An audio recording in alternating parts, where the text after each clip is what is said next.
We'll start now. Subcommittee on Financial Services and General Government will come to order. This hearing is titled Oversight of the U.S. Postal Service. Members will have 5 legislative days within which to revise and extend their remarks and insert extraneous material into the record. I now recognize myself for an opening statement. I'd like to thank General Hull for being here today.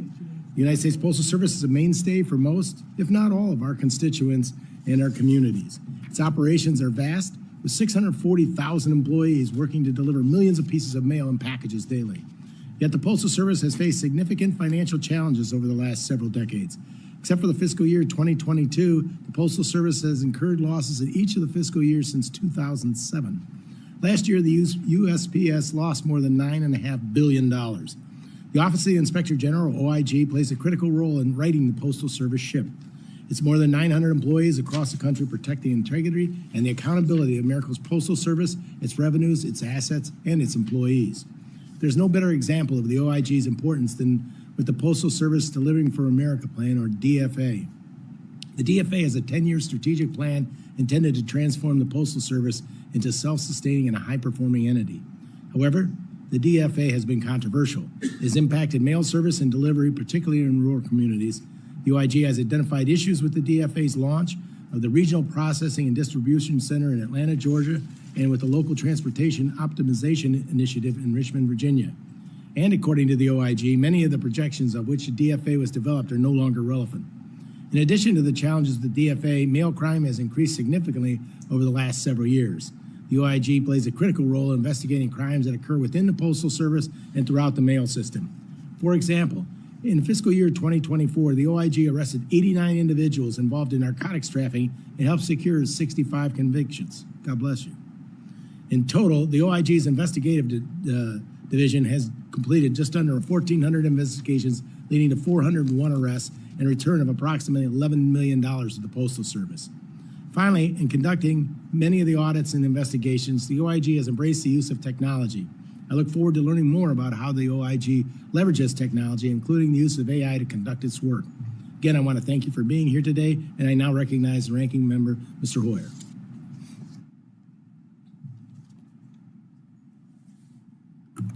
Thank you very much, Mr. Chairman, and thank you for scheduling this hearing with Ms. Hull. Obviously, this is a very important hearing. The Postal Service performs an extraordinary service. In fact, it's one of the first services that our founding fathers established so that the colonies and later the United States of America could be connected in all of its areas. This is a very, very important service that they perform. And obviously, Mr. Chairman, you mentioned the operating deficit that they have. One of the reasons for that, of course, is unlike a private sector company, it delivers to places that are not profitable and are costly and give a service, but do not pay their way, if you will. So I appreciate this hearing so that Ms. Hull, the Inspector General, and I thank you for coming by my office, can bring us up to date on what you do and what your recommendations are with respect to the Postal Service going forward. Mr. Chairman, I am a strong supporter of the public Postal Service. Do not believe it ought to be privatized, because if it is privatized, it will obviously curtail, particularly in rural areas in our country, services that they now have, but which are not cost effective. Lastly, Mr. Chairman, let me say, and I'll submit a statement for the record. I know you'd like to hear it all, but I'll submit it for the record. But I would want to say I appreciate my short discussion both with staff and with you, that we are seeking to get the testimony of a significant number of the agencies over which we have jurisdiction. In particular, of course, I am very concerned about DOJ, OMB, and OPM, who over the last 90 days have had an extraordinary impact on our country. My belief is it's going to prove to be a very negative impact on our country. but it's certainly an impact which was not contemplated by the Congress of the United States nor provided for in our budgets. And agencies and departments and offices are being eliminated without congressional authority, and employees are being fired, riffed, displaced, whatever you want to refer to it, inconsistently with the law. So that I think it is absolutely essential that Mr. Musk, Ms. Gleason, Mr. Vogt, and others who have been involved in this process very deeply testify before this committee that has jurisdiction over their actions and their budgets. Although DOGE is using the budget of a previously established agency, but within our jurisdiction and including the White House, which is within our jurisdiction. And I'm pleased to hear that we're going to pursue that, because I believe that, frankly, government by executive order was not contemplated by our founding fathers, is not consistent with the Constitution. Every president has used executive orders extensively. This president, however, seems to be governing by executive order without regard to the authority of the Congress of the United States. So I'm pleased that we're going to be hearing from the principals who are directly involved in this. And I thank the committee for pursuing that objective. Thank you very much. Thank you, Mr. Hoyer. Today we welcome the testimony of Tammy Hull, Inspector General for the United States Postal Service. General Hull, without objection, your full written testimony will be entered into the record. With that in mind, we ask you to please summarize your opening statement in 5 minutes. Thank you. Good morning, Chairman Joyce, Ranking Member Hoyer, and members of the subcommittee. Thank you for inviting me here today to discuss oversight of the Postal Service and our fiscal year 2026 budget needs. We are a data-driven, tech-forward organization using 21st century methods to identify fraud, waste, and abuse and promote economy, efficiency, and integrity in America's Postal Service. We are lean with around 1 employee for every 690 postal employees. We are one of the most active OIGs, making nearly 4,000 arrests over 5 years. During that period, our identification of fraud has returned more than $2.5 billion to the federal government and other victims, and about $400 million going directly back to the Postal Service. We prevented $1.2 billion more in future fraudulent payments. The Postal Service is a critical resource to the American public, providing 6-day-a-week mail and package delivery in every town, city, and state across the country. The Postal Service is at a point where it must make difficult decisions involving trade-offs between service and financial health. We provide essential oversight over the planning and implementation of postal changes, including whether they are resulting in expected cost savings and efficiencies. We also review the resulting impacts on people and businesses in urban, suburban, and rural America. Timely delivery of mail has been affected, sometimes dramatically, by implementation challenges with the Postal Service's plan. Rural areas in particular have been impacted more heavily. Our work provides transparency into where and why service issues are occurring at both local and national levels. We have provided actionable solutions to address these impacts. Additionally, the Postal Service's plan has not yet resulted in the financial gains it had originally projected. Initial financial projections are no longer relevant, and despite our recommendation, the Postal Service has not publicly shared updates to these projections. We promote transparency into postal finances, as well as provide options to improve the Postal Service's financial health. We have identified over $1 billion in potential labor cost savings through better management of employees. We have quantified significant structural issues not experienced by competitors or other government agencies that create large financial burdens. We have also identified opportunities to better invest the hundreds of billions of dollars it is required to set aside to fund retiree benefits. Our work protects the American public and businesses at a time when crimes are becoming more common, more complex, and more difficult to stop. We are taking aggressive actions to identify and stop theft of checks and credit cards from the mail, including partnering with banks to create sophisticated analytical models that identify exactly where within a facility the mail is being stolen. We also protect the country from organized drug traffickers who collude with postal employees and use the mail to ship narcotics. Our investigations stop postal employees and healthcare providers from stealing hundreds of millions of taxpayer and ratepayer dollars through false workers' compensation claims. We are a proactive and responsive organization to the American public, to postal stakeholders, and to Congress. Our relatively flat budget has resulted in a loss of employees over time. We make the most of our limited resources by using sophisticated analytics to effectively allocate our budget and personnel. For example, we are beginning to leverage AI to organize millions of customer complaints, allowing us to quickly find where there may be delivery problems. Data insights also allow us to determine where our quick response teams should visit, where criminals are recruiting postal employees on social media sites, and where healthcare providers may be fraudulently charging the Postal Service.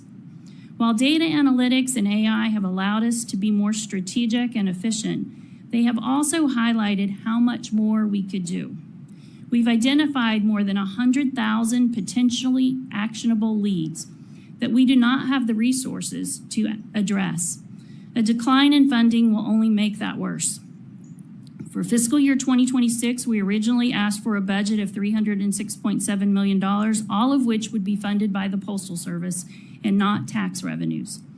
This would allow us to expand our investigative efforts to root out additional fraud, waste, and abuse. With these funds, we could build new, enhanced tools to independently monitor service, increasing our ability to react quickly as the Postal Service rolls out additional changes that impact Americans and their mail service.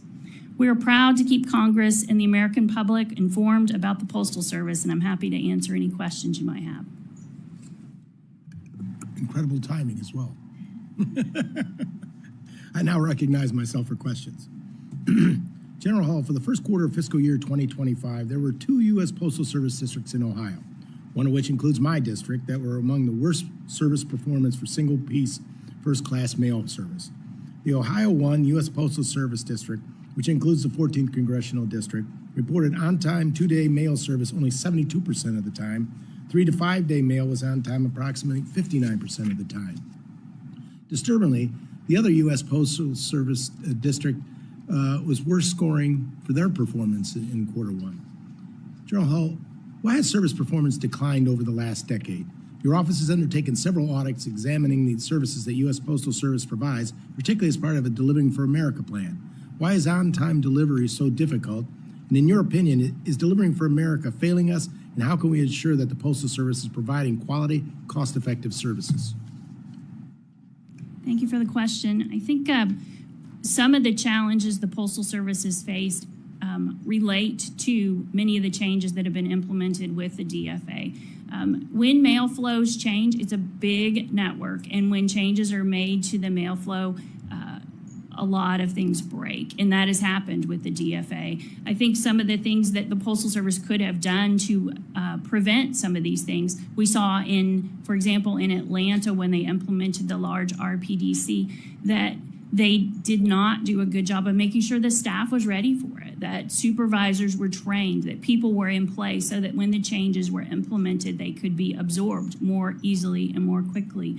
They also have challenges with maintaining experienced and trained supervisors across the country in many of their places. They have difficulty with ensuring that employees are clear on what the expectations are every day. It's a business that you do basically the same thing day after day after day. So it's really important that you have staff in place that are trained and that they are understand what the expectations are every day, and that supervisors are there to make sure that what should be occurring is actually occurring. So those are some of the things that we've seen in our work and some of the things that we're reporting to the Postal Service so that they can hopefully address many of these things across the country. Well, what can we do to ensure that the Americans, is the Postal Service is actually servicing rural Americans? I think obviously I'm from a rural area, and I really appreciate the service that the Postal Service provides rural communities across the country. It's really, really important to all areas of the country, but particularly in rural America. One of the reasons that we launched some of our work recently on local transportation optimization, which was kind of a pilot for the Postal Service to see how, if they change the way they pick up mail across the country, instead of picking up at the end of the day, they pick it up the next day, how that would impact some of these communities. And when they did that, we wanted to go out as well and see what that impact would look like. And we saw significant impacts across America, but mostly in those rural areas. Rural areas were much more likely to be impacted negatively in the service with that initiative. So the Postal Service saw that as well, and then they went in and made a change to their service standards to increase the amount of time that they would have in those areas. We want to keep up the oversight over the rollout of that regional transportation optimization, so that we can not only evaluate impacts across the country, but to focus on what that is doing in rural America. I now recognize the ranking member, Mr. Hoyer, for any questions he may have.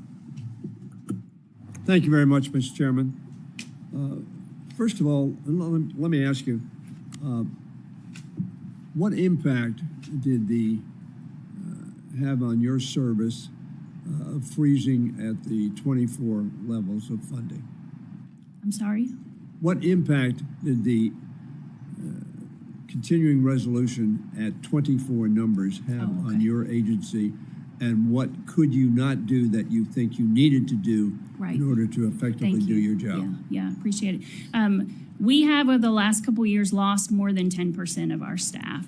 And as a result, that's kind of what has contributed to our identification of these leads. We're getting better in the technology and how we use technology to identify leads, but technology does not investigate crime, it does not arrest people, it does not put people in jail, and it doesn't do audit work so that we can report and make recommendations to the Postal Service. There are things that computers do very well, and there are things that we need people to do. So we've had to reduce both auditors and investigators by more than 10%.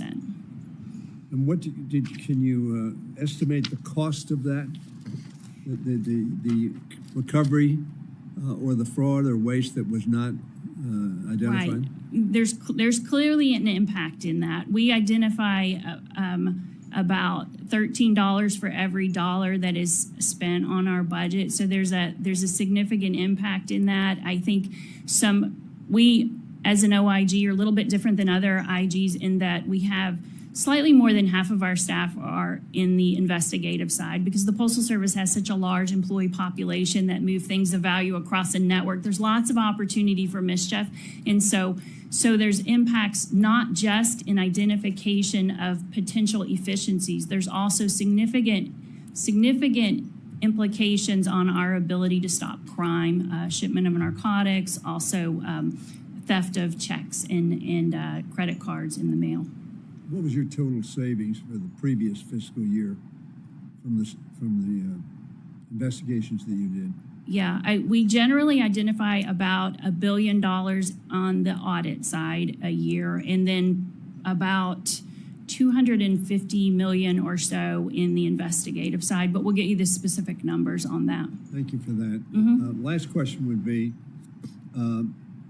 there's been discussion about privatizing the services of the Postal Service. Have you made an analysis of what the cost would be in terms of service if that should occur?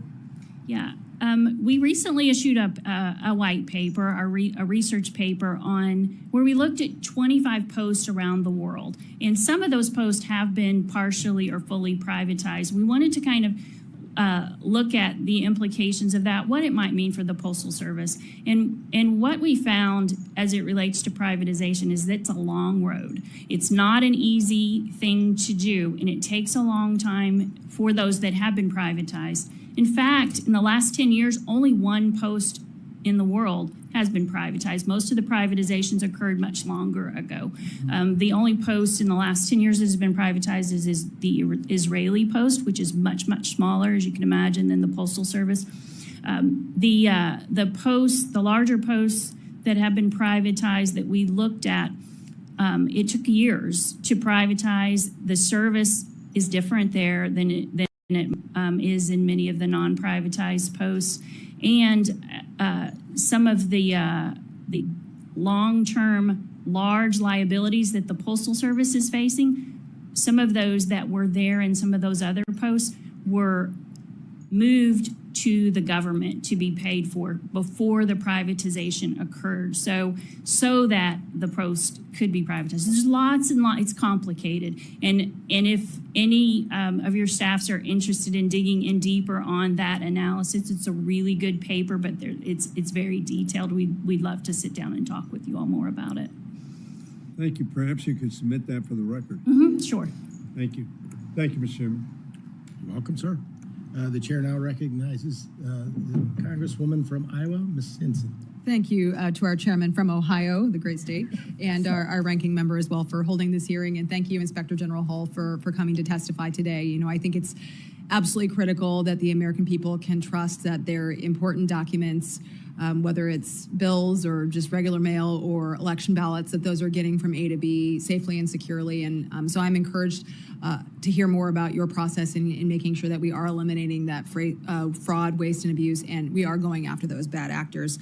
So that's what I want to start with, because last year, in response to some reports about missing mail from my district, and we had some inconclusive responses from USPS regarding that mail, I actually sent this letter to the Inspector General, Postmaster DeJoy, and then he actually referred that on to you. So I think that again, to instill that confidence in the U.S. Postal Service, I think it's really important to understand how these concerns are handled once they reach your level. So what processes do you have in place for investigating reports like this of improper deliveries, missing mail, those sorts of things? Yeah, thank you for the question. We have some pretty sophisticated data analytics tools, and when we get a request, particularly a request from a member of Congress, we run that request through our data analytics tools to see if we can identify whether we see other activity by maybe a carrier in a postal facility or an employee in a plant, to see if other things of value are disappearing that we can connect to that. And then oftentimes we see that we may already be investigating an employee that in this kind of fits into an existing case. But if not, we can put it all together and then submit it to an agent to dig in deeper on. But just generally, our hotline is one of the most active hotlines in the IG community. We receive usually between 100,000 and 200,000 hotline complaints a year, sometimes more than that. I think last year we got almost 400,000 complaints. So there's a lot for us to look at. And so it's important for us to use artificial intelligence tools to analyze all of those complaints. That was going to be my next question. So you talk about all of those complaints. Are you seeing, does your technology allow you then to flag, okay, we've had 10 complaints about the same person? Yes. Or so it allows you to categorize that and then more accurately go after where you need to use your resources? It does. And one of the most exciting things that it has allowed us to do is to go back to closed cases that we've made over time, over the last 5 or 10 years, and identify what kinds of things make for a good mail theft investigation or make for a good healthcare fraud investigation. So, and then run that against the complaints, not just our hotline complaints, but also the complaints that come into the Postal Service. The Postal Service gets thousands of complaints every day, as you can imagine, from across the country. So we're able to evaluate the complaints the Postal Service has as well. And that's how we've identified, I mentioned 100,000 potentially actionable leads. We have used artificial intelligence and large language modeling to evaluate all of those complaints and identify the ones that look very, very similar to things we've already investigated and identified criminal activity on. And technology's been a very good tool for us. Well, and I mentioned obviously that, we got kind of a lackluster response from USPS, which is why we had to send this letter in the first place. So I guess my next question, knowing all that and knowing that's your process, have you taken what you've learned in some of these cases, and then how do you make those recommendations to USPS on how to improve processes and transparency, especially when it comes to missing mail? Because again, we asked them, our constituents were very concerned. I mean, people are sending their bills in and they're not getting paid, and that has real financial impact on their bottom line. Right. We do make recommendations to the Postal Service to address that, and we have a pretty good relationship with them. But as you can imagine, those complaints that you experienced in your district are happening all across the country. There are, particularly in the last few years, there have been lots of concerns about potential mail theft or mail just getting lost in the system. So we have done local work too, where we'll go in and look at the data, identify where the hot spots are around the country, and we'll send a team in that looks at a plant and the delivery units around that plant to identify specific recommendations we need to make to that area. So, but we can only do 8 or 10 of those a year. So there's many more that have issues. Well, if you can flag for us, and I'll wrap here, if you can flag for us how many of those investigations don't have, at what point you need more resources for those, and how many maybe are going by the wayside or continuing because you don't have that would be helpful. Sure. Thank you. Thank you. Thank you, Mr. Thank Chairman. you. Chair now recognizes the gentleman from Wisconsin, Mr. Pocan, for his 5 minutes. Thank you, Mr. Chairman. Appreciate it. Thank you for being with us. Excuse me. So I do want to ask on the LTO audit report. That we were one of the 2 experiments in the country, Wisconsin and Virginia. This is when the former Postmaster General, and I do have to admit, I get in a little joy when I say former, about the Postmaster General. He said that when I talked about the problems that we've had with it, he said, well, the first rocket ship that went up blew up, which was not exactly the most satisfying answer I've had. But you did have an in-depth audit report that outlined a number of harmful effects. You concluded that the implementation of it in Wisconsin not only had a decrease in service, but in rural areas, even more of a decrease in service. I think the single piece first class 2-day mail declined for all but 1 week, and the 3 to 5 day performance declined every single week after implementation.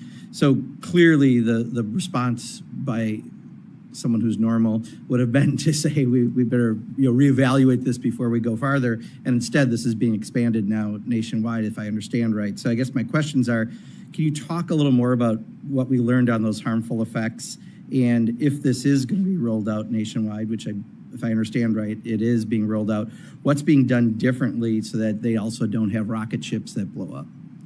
Yeah, it's a great question, and yeah, it was our team enjoyed being in Wisconsin, did some really good work there, I think, and identified some significant impacts, not just on service, but also just on how the rollout occurred.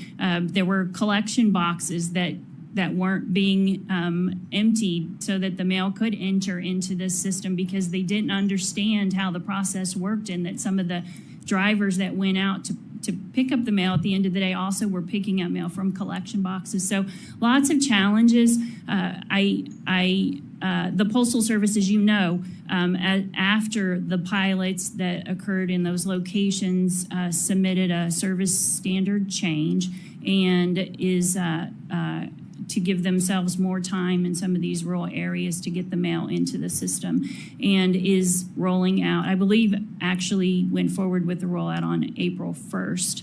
So we will be evaluating, our audit teams will be out there looking at the impact on rural areas and just on America in general to see how the rollout is occurring and whether or not, because the Postal Service, I think one of their arguments for it is that it's not going to delay beyond the 5 days. They have a 1 to 5 day standard. So if I can just stop you there. So 24% of Wisconsin's affected by this rollout. And it sounds like you're saying they understand there's going to be delays in mail. We sent something recently from Madison to Milwaukee. It took 3 weeks to be delivered. Now, yeah, So, and it's our mail, so actually I know it happened as opposed to, sometimes you get the stories from folks. But we also had the processing facility consolidation that also was paused. I'm not sure if it's restarted again, but, has that been restarted? And is there anything that we can do to unbreak what Postmaster DeJoy broke by doing that consolidation? Because our service, not just from the LTO rollout, but because of the processing center rollout, has really deteriorated in Wisconsin. Yeah, I appreciate what your experience being different than what the Postal Service is reporting in its service scores. And that's one of the reasons that we're requesting a little bit of additional money so that we can build a kind of a validation of the service that they're reporting. Because right now, we do not have the resources to do an independent validation of the service scores the Postal Service is reporting. We just don't have that, but we're getting really good at data and how to use data. I think there's a real opportunity for us to leverage that and be able to tell you and to hear from you what you're experiencing and to validate that in the Postal Service. Do you know if they reinstituted the processing center consolidation? I don't know, but we'll get back to you on that. Okay, appreciate that. Yes. And then just one last question. How much interaction do you have with Doge? Not a lot. We had one meeting with the Doge employees that were at the Postal Service. And what was that meeting about? It was just a kind of an introductory meeting with them, kind of so that we could share a bit of what we do as in our office. Yeah, and who came from Doge? There were 2 Doge employees that are at the Postal Service. Could you get us the names of those folks? And if you have it, the contacts, because as a member of Congress, there's no email or phone number on the Doge website. We called using our congressional liaison contacts, had no luck. We contacted the White House. They said, call back in 10 minutes. We called them back in 10 minutes, and we never have gotten a contact yet as a member of Congress for anyone at Doge. So if you have 2 emails, phone numbers, I'd like to know the names and the contact information, because at least that'd be very helpful. I really appreciate it. Thank you. Yield back. Chair now recognizes the gentleman from North Carolina for 5 minutes of questionings. Any, Mr. Evers? All right. Thank you, Mr. Chair. Ms. Hull, thanks for being with us today. As concisely as you can, would you tell us what is the job description of the Inspector General of the United States Postal Service? It's a great 30 question. seconds or less. 30 seconds or less? Yeah, to provide oversight of the Postal Service to promote integrity in the postal system. And am I to assume that that position is independent of the Postal Service? Yes. Who decides to hire the Inspector General? I'm Yeah. looking for your direct report.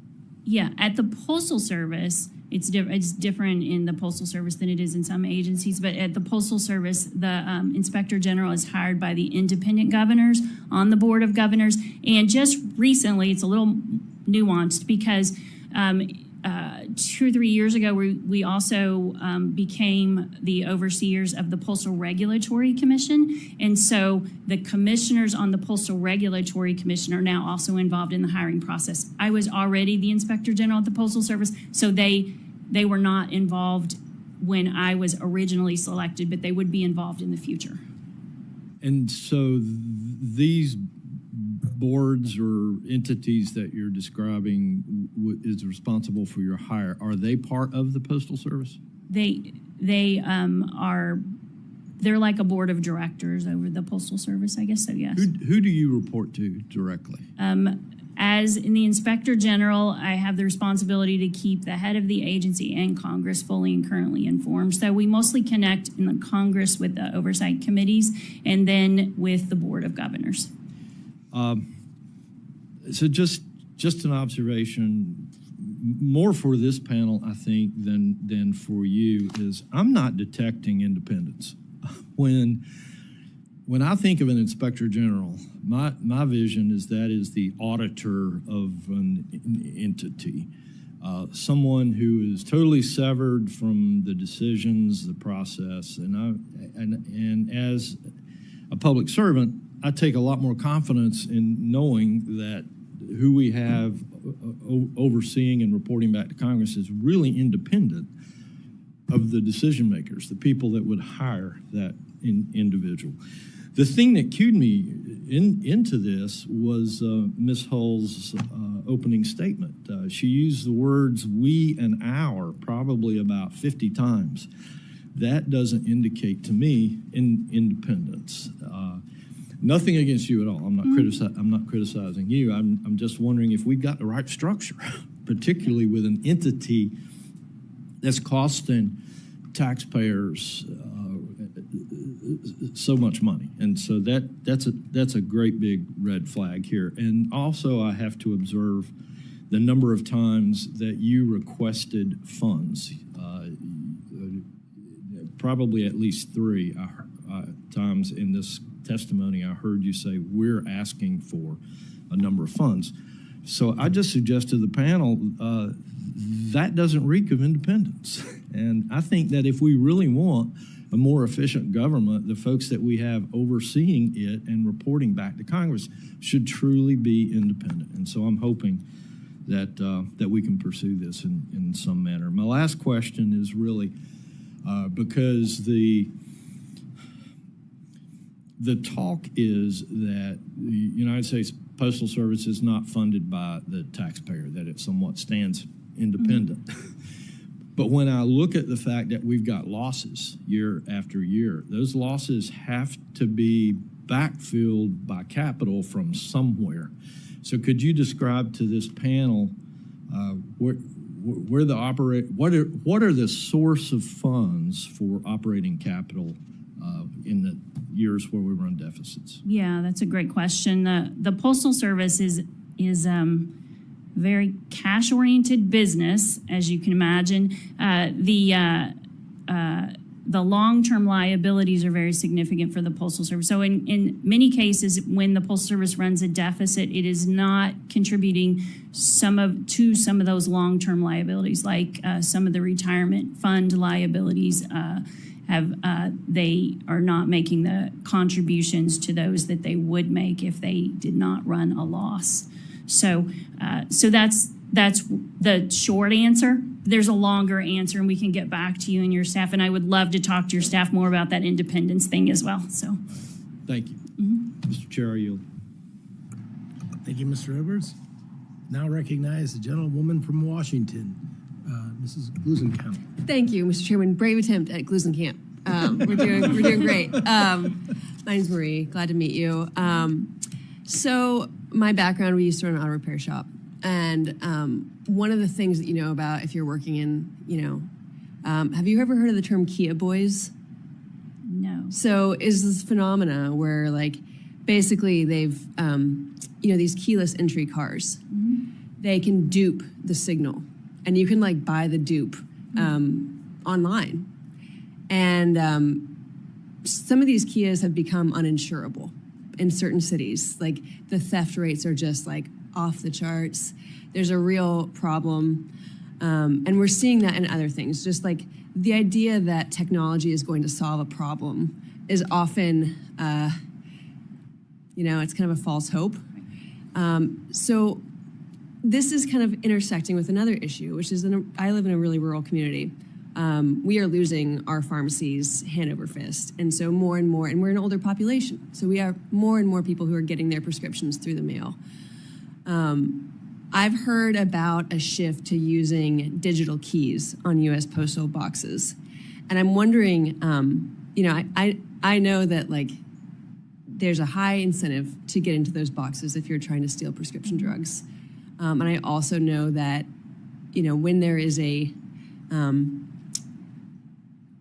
right now I know if you get one key, you get a certain set of boxes. If you get the digital key, I'm just wondering what you have learned in the implementation of these digital key systems, what the capacity is for shifting to a dual, analog and digital, what you're hearing. Yeah, great question. We've done some work on mail theft in general and how the Postal Service is responding broadly to mail theft. Our own jurisdiction as it relates to mail theft is internal mail theft by postal employees. Yeah. The inspection service has the rest of it, which is significant. And so we've done a lot of work in different areas of the country to look at how they're rolling out some of the keys that you're talking about. I think they have there's multiple different solutions there. And I think some of them are more two-factor authenticated, multi-factor authenticated than others. And so we're looking at that in some of our audit work. I don't know specifically what we found, or I don't believe we found any of that duplication that you're talking about yet, but I could see it as a potential problem and something that we will be looking at as we move forward and as they roll out different technologies in that space. It's like once you reach a certain scale, there's such a strong incentive for criminal actors. And so it's like you can think it's okay until you get all the way in the water. And so like I would just urge you to look at other models where that has led to profound, marginal rate of return for criminal actors and stealing my community's very necessary prescription drugs. Another question I had, mail carriers are like right up there with firefighters, right? Like they are a really critical linchpin in people having a sense of community. I remember reading a study that people who know the name of their mail carrier live an additional 3 years. Like just the sense of community connection and all of these ancillary things are critical to having a sense of a democratic country, nation where we know each other and have a system of laws and order. So as you're making, but we're seeing changes in delivery times, and we're seeing a lot of, I think, what Mr. Bocan was getting at here with rural communities being sites for efficiency, but they're critical for our sense of community and for rural businesses. Every business that ships out is really relying on these. So I'm wondering, what other options are there besides cutting down service that rural communities rely on to keep costs down without impacting delivery times for our packages?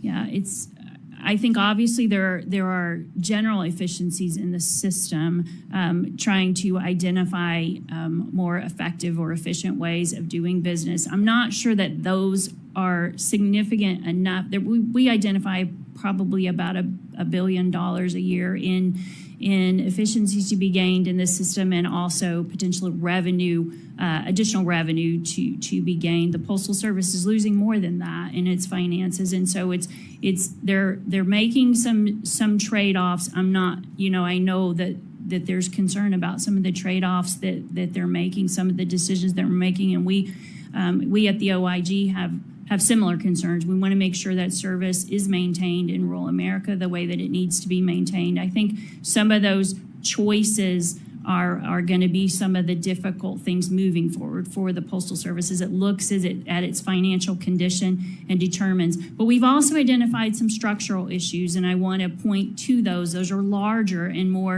maybe more challenging because they'll require legislation to fix, but there are some opportunities in those larger structural areas, and we can talk more about that if your staff is interested. Thank you.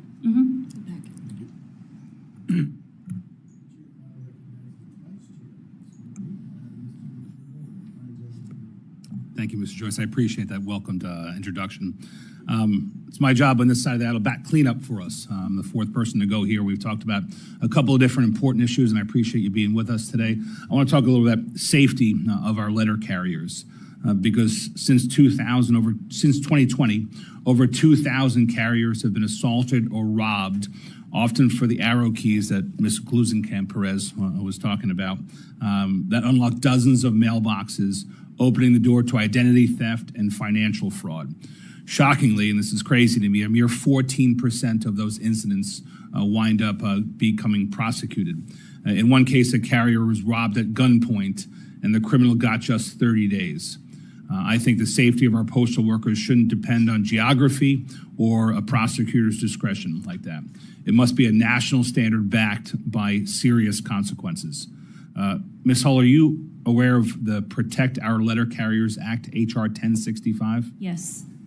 I'm a proud co-sponsor of this legislation that would strengthen postal workers' safety by funding secure replacements for those arrow keys. It would increase penalties for assaults on carriers, and it would require each U.S. Attorney's Office to designate a prosecutor to address the current 86% non-prosecution rate.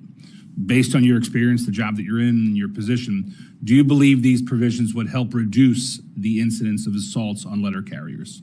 It seems that they would. I don't, I haven't analyzed the legislation to that level, but we have big concerns as well. We have more than half of our staff is law enforcement, and we work with the inspection service on many of the cases that we start. Oftentimes, we're not sure at the beginning of a case whether it's an external or an internal or both that have collaborated on committing criminal activity. So we're supportive of the inspection service and in its efforts to prosecute these cases. Great. I'm a little biased. I sponsor the legislation, so I think it will help. But tell us, based upon your experience and your position, what else can and should be done to help increase the safety of our letter carriers? Yeah, I think it's a great question. I think making sure that there is good supervision, that supervisors know their letter carriers and that they're very attentive to their needs, that when a letter carrier is in a difficult neighborhood, because sometimes we forget these carriers are in, they're not all of the neighborhoods that these carriers are in every day look like your neighborhood or my neighborhood. Oftentimes they're in difficult neighborhoods and delivering mail every day to challenging places. So making sure that they're attuned to the needs of the letter carriers and watching out for their the carriers and being responsive when the carrier needs help. Great. In my 2 minutes left, I just want to shift gears a little bit to a more local issue. And the post offices throughout the nation are quite often cornerstones of our communities. But I have a frustrating thing going on in my district. About 2 years ago, on about May 26th of 2023, the post office in Sound Beach announced what they called a temporary closure 2 years ago for what they called structural repairs. And yet, despite them labeling it as temporary, that closure still exists today.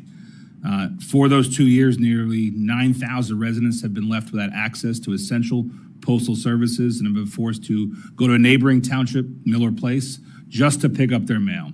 I've repeatedly tried to work with some of your colleagues in the Postal Service to clearly, I'm talking about the management level, I'm not talking about the letter carriers who are hard at work every day. The management folks have blown us off for the last couple of years, just throwing bureaucracy at us. And I think that the Sound Beach case is a clear example of what happens when the Postal Service ignores its duty to serve the public. Mr. Hoyer talked about the roots being in the Constitution. Article 1, Section 8, Clause 7 gave Congress the opportunity to establish a post office, and it rightfully did. But by having essentially a closure of the post office that they're dismissing as temporary, but really seems to the community as permanent, is quite frustrating. So my question to you is, what does temporary mean in the post office with respect to a closure? Is it a day? Is it a week? Is it a month? Is it a year? Is it, or is it just an excuse to deny customer service? We've done some work in this space in the past, and I don't know the last report that we issued in this area because it's something that comes up relatively frequently.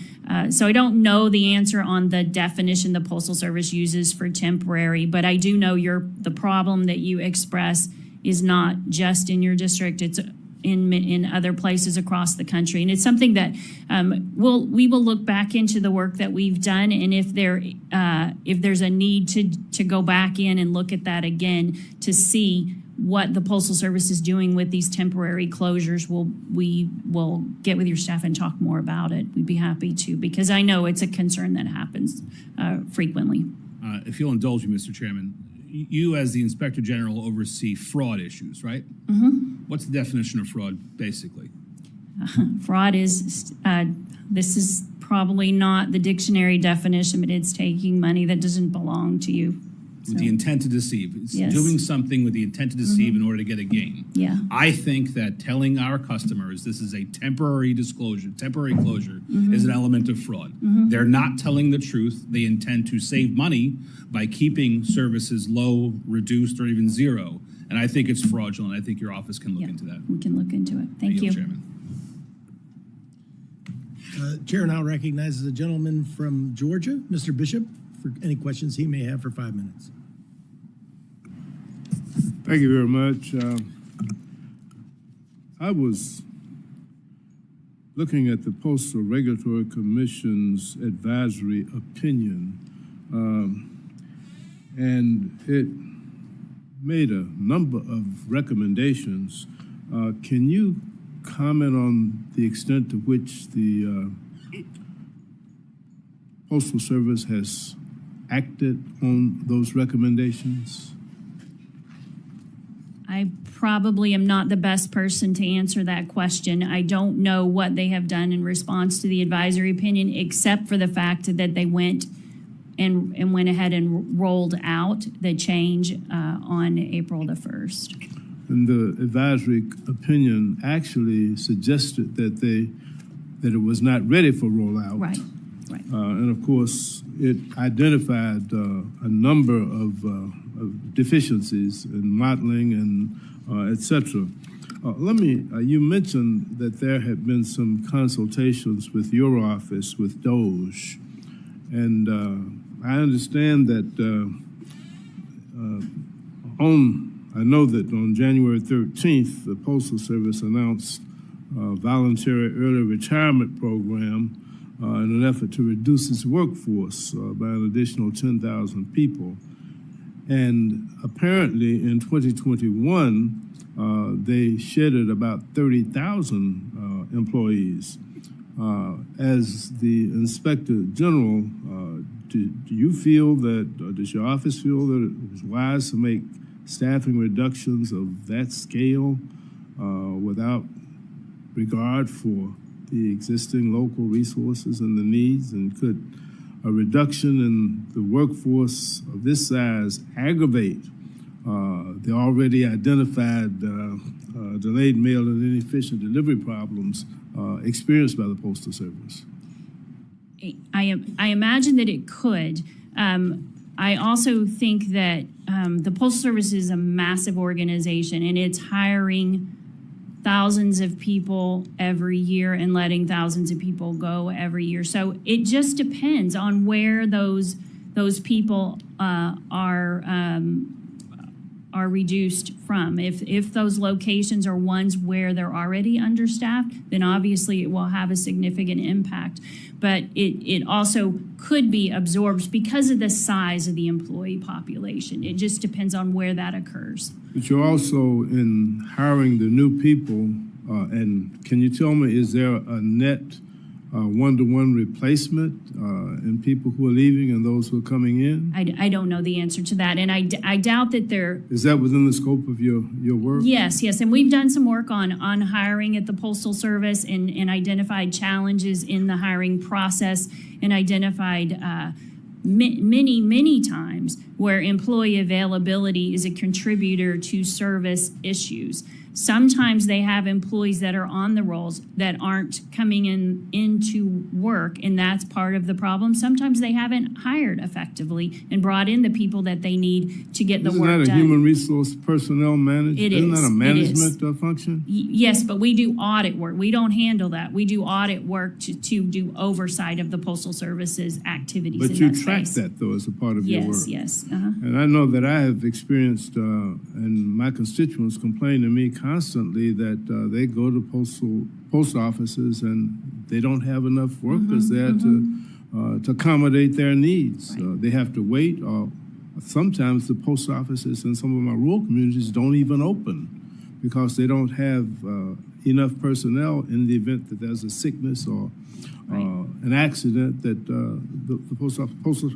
So, I mean, where do we go from here? And what is the impact of your recommendations and the Commission's recommendations on the Postal Service? And was it really a good decision for Congress to take away the real oversight that Congress had previously in running and overseeing the Postal Service? When I first came to Congress, I was on the Post Office and Civil Service Committee. And we had the Postmaster General in frequently talking about these matters. But once congressional direct oversight was removed, it appears to me that the service was degraded and it has constantly gone down. I think my time is about expired, so if you have a comment on that, I'd appreciate it. Thank you. Yeah, we will continue. I think we just finished some work in your district as well, looking at service in Georgia, and we will continue to issue reports in that area to shed light on where some of these problems occur and to make recommendations for the Postal Service to address some of the staffing challenges that they face. Thank you very much. Now recognize the gentleman from Maryland, Mr. Ivey. Thank you, Mr. Chairman. Just to sort of pick up on that line of questioning from Mr. Bishop and Mr. Loloda, I mean, I get the same letters apparently they do from people who are, unable to get into the post office during the hours it's supposed to be open. It's not staffed sufficiently or just closed entirely. My district is fairly densely populated. This letter I just got a little while ago is from a town called Laurel. It's about, 10 miles from here or something like that, fairly heavily populated. I will say I've been hearing about these same kind of concerns for a while, too, and all the way back to when I was a staffer in the 80s here in Congress. And I guess I'm not understanding, and I appreciate your answers on this, but I guess I'm not really hearing how we actually are going to fix the problem or what steps the Postal Service is going to take, hopefully sooner rather than later, to address these concerns. I mean, what are the immediate steps that are going to be taken in the short run to address this? I appreciate the question. I am the Inspector General for the Postal Service, so I can't answer for them on what steps they're going to take to address these issues, but we will continue to make recommendations and to hold them accountable to the degree that we can in our work to address some of these concerns. Fair enough, but as the auditor, you've taken a look at steps that have been taken previously. Right. Have there been steps that have been taken recently that have been effective and would lead you to recommend going forward, you ought to take these steps to address this problem? Yeah, there is one thing that the Postal Service has done in the last probably 3 or 4 years is they have reduced the time to hire. And so they're getting people on board more quickly. One of the challenges with that is that sometimes the people that come on board don't have a good sense of what the job is all about. And they arrive and they don't stick. They don't last. Retention is a challenge for many of these employees. So we issued a report on hiring and found that. We said that the reduction of time to hire is good, but you have to pair it up with the interview process, or at least an ability for the candidate to experience what they're getting themselves into. Fair enough. I got to move to my next set of questions, but if you could, supply whatever additional comments on that, that would be appreciated. When Mr. Pocan was asking you questions, he raised Doge as a topic, and you said, I guess you'd been part of a meeting that had been held with Doge? We had one short meeting with the Doge representatives at the Postal Service. Okay, and when did they come? I don't know when they came, but I know we met with them probably 3 or 4 weeks ago. All right, were you in the meeting? Yes. How long did the meeting last? It was probably 45 minutes to an hour. Okay, so you covered some ground then during the 45 minutes, and they were asking about what? What was the thrust of the conversation? It was mostly us talking about our work. So it was less about them asking us questions and mostly us sharing generally what we do and some of our results. Well, I would ask, Mr. Pocan has asked that you provide the names of the people who attended. If you could provide a letter that summarizes, I think in some level of detail, sort of what was covered, I'd greatly appreciate that. And I also want to ask you, you mentioned a couple of things about 100,000 leads that you don't have the resources to investigate. And I think you also said you can only do 8 to 10 of those per year. I wasn't sure what those were. that when I was speaking of those, it's not the same as the 100,000. Okay. That would take forever for us to get through if it only Sure. took 8 or 10 a year. The 8 or 10 a year is our where we go out and look at a plant and the 3 or 4 delivery units around that plant. So it's kind of a community look at how the Postal Service is serving that This is with community. respect to deliveries? Yeah. Okay, let me- Processing and delivery. We just finished one in Macon, Georgia, in that area. All right, So, let me go back to the 100,000. What resources would you need to be able to move forward with those? we would appreciate just enough resources to get us back that $306 million that we asked for would really be helpful in that space. To hire additional investigators? Investigators, and auditors, but investigators would help All us right, make and progress on the 100,000. Real quick, to Mr. Lolota's point, about 14% are prosecuted when they commit robberies against Letter carriers. letter carriers. Who conducts those investigations? That's the inspection service, the postal inspections, and not us. We're the external law enforcement entity. The inspection service is the internal law enforcement All right. entity. Have you done an audit of, frankly, the caliber of the investigations they're conducting? We did look at that as part of our work on mail theft, because it does raise a question, right? It seems as if there would be a better prosecution rate, but there are lots of issues with that, and we didn't see a lot of problems with the caliber of the investigations that were conducted. So Okay. we Well, can get you that report if you're interested. Yeah, I'd be curious as to how you can only be at 14%. I appreciate the new bill that's being offered, but if there are federal investigations and you got sentencing guidelines governing the sentences anyway, I don't know that that's going to fix it. Seems like there must be another piece with respect to the strength of the cases that are being brought. But, Mr. Chairman, I yield back and thank you for your indulgence. The chair would now recognize Mr. Alford for any questions he may have in this lightning first round here of 5 minutes. Thank you. Let me get my act together here. Just a second. Sorry, just left the Small Business Administration markup. But thank you, Chairman Joyce and Ranking Member, my good friend Steny Hoyer. Thank you for holding this important hearing today. The Post Office is one of the few federal institutions explicitly established by the Constitution. The founders saw it as a core function of the federal government, one of the few that they believe Washington should handle. In recent years, the Post Office has consistently failed, though, to meet its basic obligation, delivering mail on time. It's one of the most common sources of complaints that I hear from my constituents back in the 4th Congressional District of the great state of Missouri. Rural Americans in particular are being left behind, waiting days or even weeks for letters and packages to arrive. A small business in my district called Cackle Hatchery is one of the few remaining hobby hatcheries of chickens in the United States, and they rely on the United States Postal Service to deliver these live chickens that have a lifespan in the mail of about 5 days. The problem is they're not getting there. The chicks end up dead. The insurance is not covering it, and they're losing $40,000 a month. Cackle Hatchery raises and mails those chicks to make a living for themselves and to offer these chicks that grow up to be chickens that, you know, the price of eggs these days, we need laying chickens.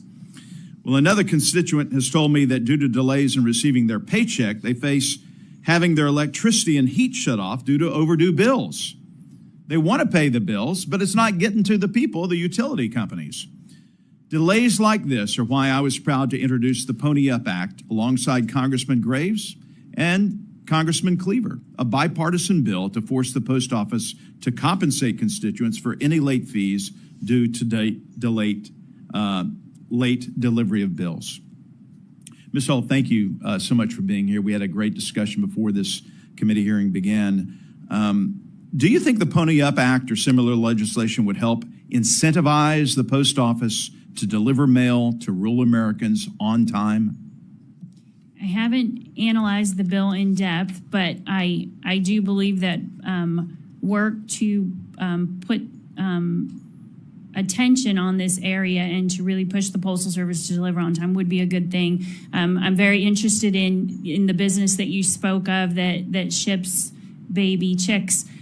We're in the middle of doing an audit right now on the shipment of the Postal Service, and because we call it shipment of lives Right. in the mail. And so we've never looked at that as part of our OIG work. And so we thought that would be a really good area for us to look at, because the Postal Service is the only logistics entity that ships baby chicks, things like that in the mail. So that I'm not sure we've spoken with your constituent. We've spoken to others in the business, so maybe we could reach out to you and talk with I them will about their facilitate that experience. for you, and love for you to come down and visit. It's a great operation there in our district. Going to move off my scripted questions. Sorry to the staff on that, but you and I were talking. What problems has Amazon posed for you in delivering U.S. mail? The added increase in Amazon deliveries, even on Sunday, by U.S. postal carriers. Yeah, I'm not sure I can answer that question effectively, because as we do oversight of the Postal Service. So, but we've seen kind of Amazon is a customer of the Postal Service, and in some areas where unanticipated deliveries have come into the system, it's caused problems. We did some work in Minnesota a year or so ago and found some problems there, but I wouldn't be able to answer broadly on that. We talked briefly about the problems at the Kansas City Distribution Center. Part of the problem was the returns of Amazon, which stacked up and is causing chaos in this huge distribution center and affecting people all over that region of Missouri. Exactly. Returns have been a problem. Amazon returns, particularly in locations where they consolidate the returns, and Kansas City is in one of those, and we've seen problems related to both just the congestion and also the challenges with employees potentially stealing from the returns that come in. I have 10 seconds left, basically. I highly encourage the Postal Service to get its workforce straightened out, its hiring practices. I visited with a postmaster there in my district. This person was in tears because the hiring practices is done over the internet. They hire people, they come in for the job. It's not what they thought it was going to be, and they can't retain anyone. I think that's part of the issue. With that, I yield back, sir. Thank you, sir. Since there seems to be some interest, we'll start a second round here of questions, and I'll acknowledge myself yet again. If I'm not mistaken, the Postal Service, when they deployed a 10-year strategic plan, Delivering for America plan, projected significant overall savings for the Postal Service. In 2024, your office audited the Delivery for America's financial projections. As you know, the plan projected positive net income for the Postal Service starting in FY 2023. Contrary to those projections, actual results show net losses, including $6.5 billion in 2023. Can you, General Hull, explain why Postal Service's financials deviating from the DFA's predictions? And has the Postal Service updated its projection after reviewing your findings? And what can we expect in future years? Yeah, in that report, the Postal Service indicated to us that inflation had a significant impact on their financials. And we looked at that and did find that inflation had an impact. But we also found that work hour reductions, which is what saves the money on the salaries and benefits side, were not occurring as quickly as they had projected. And as a result, a lot of the savings that they had intended to get out of the DFA were not being experienced. They believe they might be delayed, but we saw that they had not yet been experienced. So we did recommend, as you said, that the Postal Service, we said that the financials that they put together, in fairness, during the middle of a pandemic, so they put together these financial projections. We said, things have changed dramatically since then. So we recommended that they update their financial projections so that Congress and others can be clear on when they expect to get into a better financial place. Thus far, the Postal Service has not released, at least publicly, financial projections that are into the future, like they did with their first Delivering for America plan. Wasn't it fair to say that it's a wild deviation from being in the profit to being a $5 billion loss? Yes. And you say most of that is failure to maintain overtime, I guess, is what you're saying? The people are working too much, or they weren't curbing the... No, some of it was inflation. Some of it was the issues with them not being able to reduce their work hours as quickly as they had planned to. And then there's a segment of this that inflation has an impact on, in that the Postal Service calls it non-controllable, or they have a controllable section and a non-controllable section. Basically, in the non-controllable section, it's mostly impacts on some of those large liabilities that I talked about earlier, the CSRS and the FERS retirement benefits, as well as the workers' comp programs. Those are in what they call non-controllable, because inflation and higher interest rates in those places has significant impacts on losses or gains, depending on the financials, basically.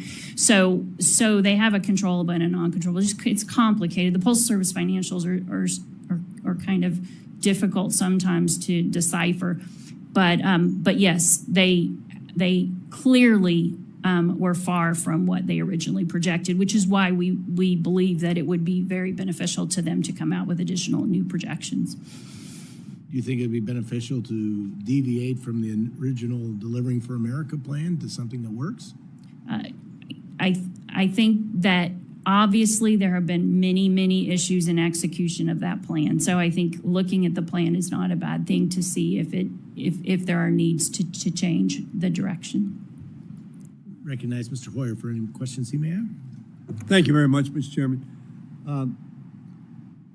Did they call you General Hull? You can call me whatever you would like. No, I can't do that. I wouldn't do that. But in any event, Ms. Hull, can you tell me how many pieces of mail are delivered daily by the United States Postal Service? It's in the millions and millions and millions. I don't have that number with me, but I can get it to you. Well, it's well into the hundreds of millions. And your job is to oversee, in part, the efficiency and effectiveness of the operations, correct? What I'm interested in, and I've discussed this before with the Postal Service some time ago, when, like Bishop, it was the Treasury Postal Committee, and we did have jurisdiction over the service itself. Do you have any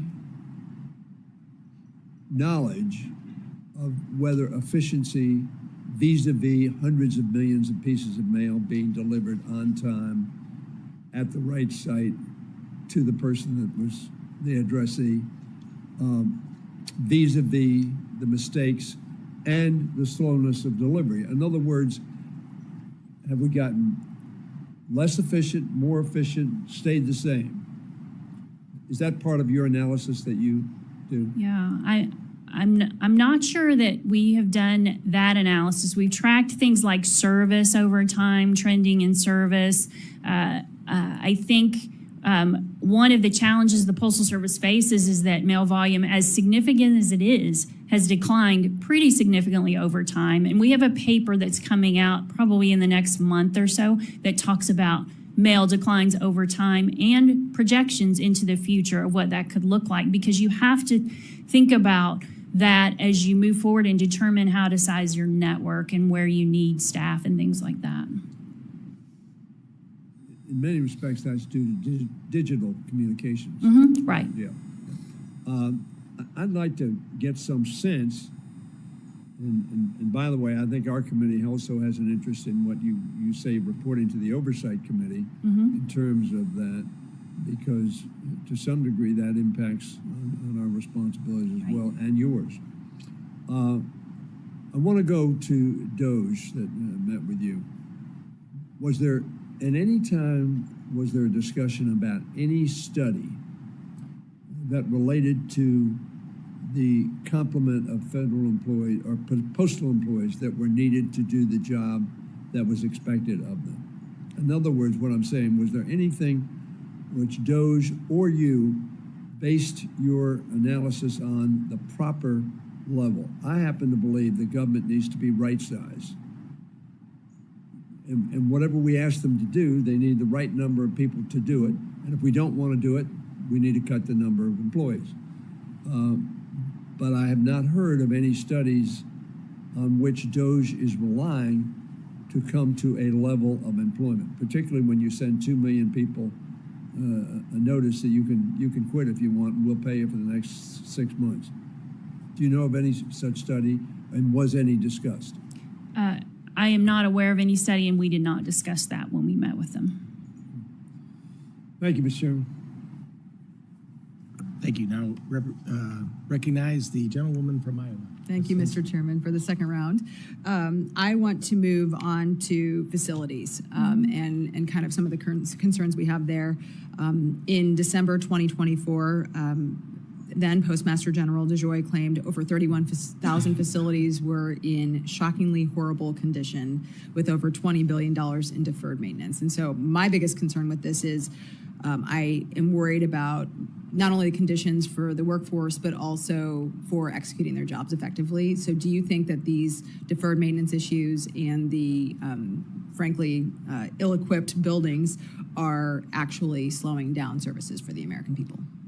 What we've seen as we go out and do our work, I talked about that when we go out and do local work where we do a plant and delivery units around it, we see lots and lots of issues with deferred maintenance, lots of issues with ceilings falling down or broken things in the parking lot, potentially safety issues to some degree. So we have launched a job that we're in the middle of right now that looks at deferred maintenance more broadly across the Postal Service, and we hope to issue that probably in 3 or 4 months. So we'll know more when we look at it broadly. We just know kind of the individual situations that we've seen that are pretty shocking in some places. Well, certainly we want to make sure we're reaching, if those facilities are in my district, I want to make sure we're getting on them to get those things fixed, Right. and that we're prioritizing safety. And how are you going through those investigations? You mentioned you're going to have a report out in a couple of months. Mm-hmm. How are you going through that process to provide then hopefully recommendations to USPS? Yeah, we'll be looking. We're doing field visits. I think we've been to I think we've been to Dallas, New York, and maybe Boston so far. But we're also incorporating what we see when we go out and do the local work into that job. But we're looking at the processes, right? The Postal Service should have processes for reporting when things are broken so that they can be fixed. This is not something that they haven't done for many years. They may have neglected it, or they may not have put the money towards it. But it needs, these things should have been reported and should have been fixed. We'll look at timeliness of addressing issues when they are reported. We'll look to see if there are issues that haven't been reported, kind of the entire process to see, and we'll make recommendations to improve in that area. Okay. Are there any recommendations you've already made to USPS that they have not implemented properly, or things that could significantly improve service along the way? Yeah. On the deferred maintenance, I'm not aware of any that are still open. When we go out and look at the individual plants and delivery units, we will make recommendations locally to address the things. For example, if we see a broken toilet or a ceiling that's falling down or poor working conditions, things like that for employees or customers, we'll make recommendations for fixes there. And generally they handle those pretty quickly. But I mean, there are 30,000 or so places around the country we can't be in, many of them. So I would be interested do you have any district by district or maybe even state level data that you could share with me specifically for Iowa, but I'd be interested in seeing those breakdowns. Definitely. Okay, thank you. I yield back. Thank you. The chair now recognizes Mr. Edwards from North Carolina for his questions. Thank you, Mr. Chair. Ms. Hull, I'll shift gears just a little bit too. My district, NC11, was hit on September 27th by Hurricane Helene, probably the most devastated district across the southeast from that hurricane. We've got a number of post offices that were destroyed that are still inoperable. Constituents are getting antsy. In many cases, folks have to drive up to an hour to get to the closest post office. What can I take back home and give them some confidence that those post offices, those facilities are getting the attention from the folks up here in Washington, D.C. that they deserve? And could you share any sort of process that you might have in prioritizing which facilities are looked at first? Yeah, that's a great question. I'll address your last question first and then get into kind of the suspended post office situation.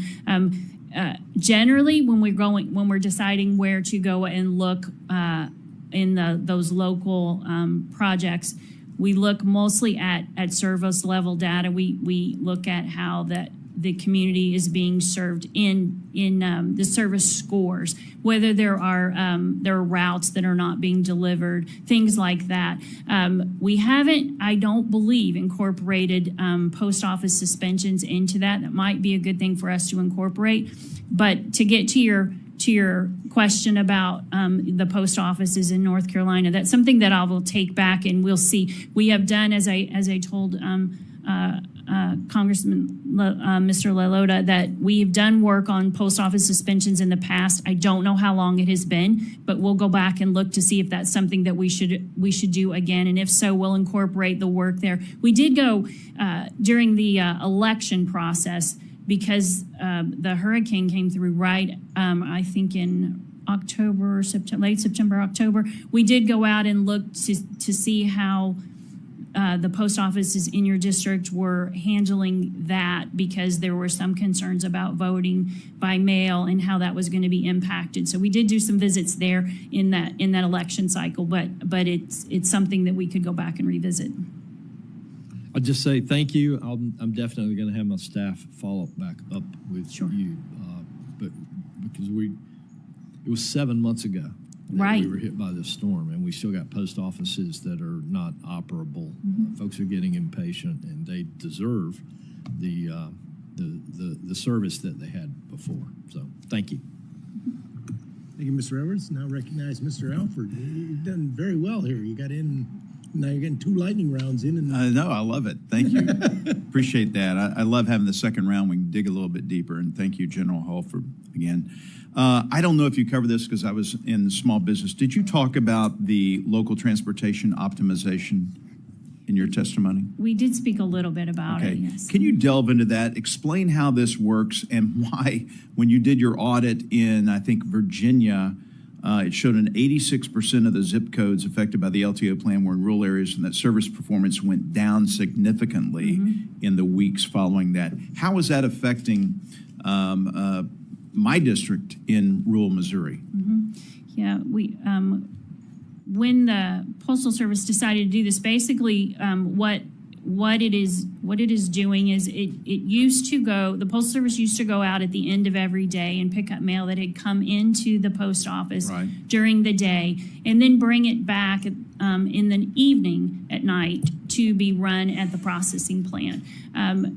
Oftentimes, at least according to the Postal Service, there wasn't a lot of mail there, and it was costing a good bit of money to do those routes. And so what they have decided to do is, instead of doing that evening route to all of these post offices, they would pick up that mail in the morning when they bring the mail to the carriers to be sorted and delivered. So instead of doing 2 or sometimes more than 2 stops a day at a post office, they're just going to do the one in the morning. So what that generally does in many of those locations is add at least a partial delivery day, to some degree a full delivery day on that mail.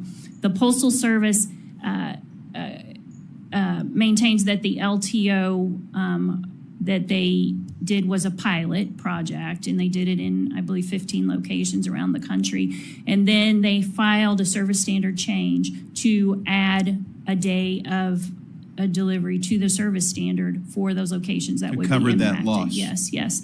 How much money did that save in doing that? Well, it's just rolled out, I believe, in April, or early April. I think they project that there will be several billion dollars of savings annually associated with that. But so far, it's just starting. So that's one thing that we will be looking at, is whether or not those savings are being realized as part of this implementation process. But another thing that we'll be looking at is what the service implications of that are, and whether or not the Postal Service is able to do this, provide this service within the 5 days that they have projected that they will be able to meet. So it's a big change in the postal network, something that could have significant implications. For my last 2 minutes, I want to go back to the workforce issues. I think this is very important for the stability and long-term survivability of the Postal Service. What changes do you recommend we make in that? The hiring process. Right. I think that the Postal Service really needs to, when they hire, you can hire quickly, but you can hire badly quickly, and that's not helpful. So I think making sure that when they do bring someone on board, that it's someone that understands the nature of the job and is willing to invest in that. The Postal Service, I think, is a bit of a throwback organization. I have a lot of passion for what they do and how they serve rural America, but it's a tough job. Many of these jobs are very physical and they're very labor intensive, and you don't see a lot of jobs like that in America, at least to the scale the Postal Service has nowadays. And so making sure that people understand what they're getting themselves into when they do come into the Postal Service. But it's also a great career if you know, especially for people that may not want to get a college degree straight out of high school. There's a lot of opportunities that the Postal Service can offer to people in that space. So I think But they're applying online and they come in and they accept the job and they don't know what the job is, and then they quit when they find out how tough it is. Yes, exactly. And so making sure that it's clear, talking to a supervisor before you show up on day one. You got to have a face-to-face interview at some point before you. And having the supervisors be upfront about the job, what it entails, how much they're going to need to work. Many of these incoming people have to work, 6 days in a row every week or things like that. It's a tough job. And Mr. Chair, may I ask one more question? Thank you. Appreciate that. Look, I know the Postal Service is provided for under the Constitution. I don't think should ever be privatized. But are there things that you're looking at in the private sector, processes that Amazon, I mean, you can get things at your doorstep like that. UPS, are you looking at these and trying to adopt the best practices so that we can have the best postal service in the world? We're looking to see whether the Postal Service is doing those things, exactly what you're saying in our oversight efforts, trying to make sure that the Postal Service is looking outside. Maybe inconsistently. I think in some places they are. I think in some places they could do a better job of looking at private sector best practices and implementing them within their organization. Because I get the feeling that they don't want to look at that and compare themselves with someone who might be doing a better job. But we each do that. I mean, I look at Ranking Member Hoyer, how I can be a better statesman. We've got to look at our best practices, whether it's our prison system that we're involved in appropriating, whether it's how we function as a body here on Capitol Hill. But I applaud your efforts and your oversight, and we're behind you, and we want to help. And with that, I yield back. Thank you. Mr. Chairman, can I just follow up one question, Mr. Alford? For more praise for yourself? I appreciate it. We and I became good friends on travel this last week, and we hadn't known each other very well. And I urge everybody in the Congress to travel with one another and leave the shores where we're sort of line up against one another and go when we're American representing our country overseas. And it was a delightful effort to get to know Mr. Alford better and look forward to working with him. And you, Mr. Chairman, of course. Let me ask you something. Has there been an assessment of the postal services of the international community? And if so, where do we rank? It depends on what the metric is, but yes, we've done some good research work in that space, looking at where the Postal Service fits in the postal community, international postal community, and depending on what you're particularly interested in, we have lots of work in that space that we would love to share. But it is service is one thing, price is another thing. How there's lots of ways to look at the posts and how they compare against each other.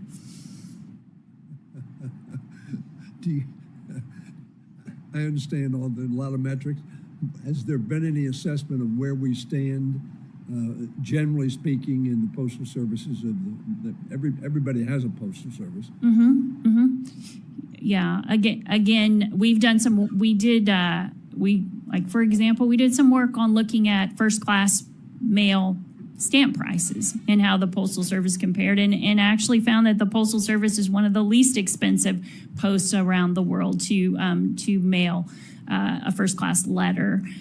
We've also, the work that I spoke of earlier on the privatization or the structure thing is the most recent work we've done in that space to look at how the Postal Service compares structurally, financially, what are the universal service obligations that are required for each of the posts. It's a very interesting paper and gets into a lot of what you're talking about.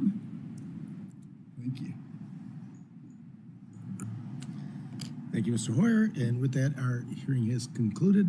I'd like to thank General Hull today for being here, for her candor. And there may be some members who would like to submit questions for the record. Please submit any questions for the record to the subcommittee staff within the next 7 days. We stand adjourned. Ms. Hull? Thank you. Great to see you.